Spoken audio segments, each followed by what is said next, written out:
يا أيها الذين آمنوا اتقوا الله وكونوا مع الصادقين۔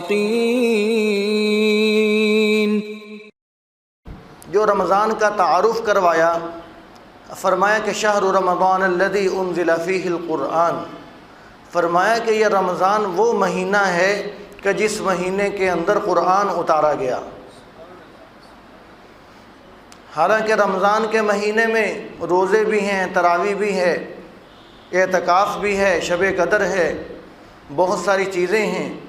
تو اللہ تبارک و تعالیٰ جو رمضان کا تعارف کروا رہے ہیں، فرمایا کہ شہر رمضان الذی انزل فیہ القرآن، فرمایا کہ یہ رمضان وہ مہینہ ہے کہ جس میں قرآن اتارا گیا۔ قرآن پاک کے ساتھ رمضان کا تعارف کروا کے بتلا دیا کہ رمضان کو اور قرآن کو آپس میں خاص نسبت حاصل ہے،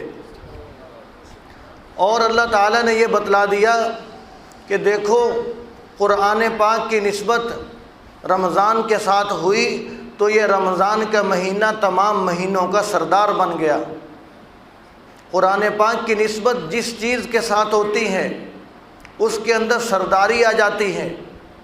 مثال کے طور پر ایک کپڑا ہے، ایک سستا سا کپڑا، بازار سے ہم جو سب سے سستا کپڑا خرید کر اگر لائے تو اس کا ہم نے قرآن پاک کا غلاف بنا لیا، اور اس کے مقابلے میں بڑا اعلیٰ کپڑا موجود ہے، لیکن جو ادب احترام ہو رہا ہے وہ اس کپڑے کا ہو رہا ہے کہ جس کپڑے کی قرآن کے ساتھ نسبت ہو گئی۔ قرآن کو جب چوما جاتا ہے تو اس کپڑے کو بھی اس کے ساتھ چوما جاتا ہے، اس لیے کہ اس کپڑے کی نسبت قرآن سے ہو گئی ہے۔ اور کاغذ اگرچہ کوئی ردی سا کیوں نہ ہو، کوئی ہلکا پیپر کیوں نہ ہو، جب اس کے اوپر قرآن پاک کی آیت لکھ دی جاتی ہے تو وہ کاغذ بھی مقدس اوراق، وہ مقدس ورق بن جاتا ہے اور اس کا ادب احترام کیا جاتا ہے، اس لیے کہ یہ ورق اگرچہ گھٹیا سا تھا، اس کی نسبت اب قرآن کے ساتھ ہو گئی۔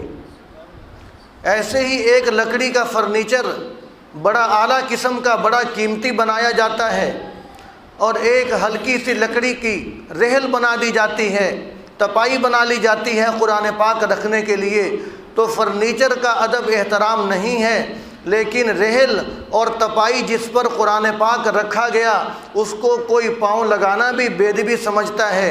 اس لکڑی کا احترام ہو رہا ہے، کیوں؟ اس لکڑی کی نسبت قرآن کے ساتھ ہو گئی۔ اور اللہ تعالیٰ نے رمضان کے آخری عشرے کے اندر جو شب قدر رکھی ہے، اس ایک رات کے اندر اللہ تعالیٰ نے پورا قرآن پاک اتارا،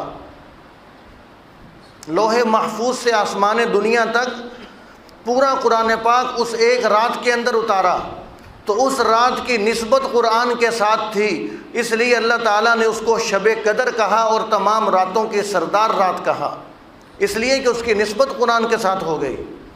تو رمضان کا مہینہ کیوں قابل احترام ہے؟ اللہ تعالیٰ خود قرآن پاک میں تعارف فرما رہے ہیں کہ اس لیے قابل احترام ہے کہ انزل فیہ القرآن، کہ اس مہینے میں قرآن اتارا گیا۔ تو جب لکڑی اور کاغذ اور کپڑا اور مہینہ اور رات جس کی نسبت قرآن کے ساتھ ہوتی ہے وہ قابل احترام ہو جاتا ہے، تو وہ انسان، وہ بچہ جس کی نسبت قرآن کے ساتھ ہو جائے گی، کیا وہ قابل احترام نہیں ہوگا؟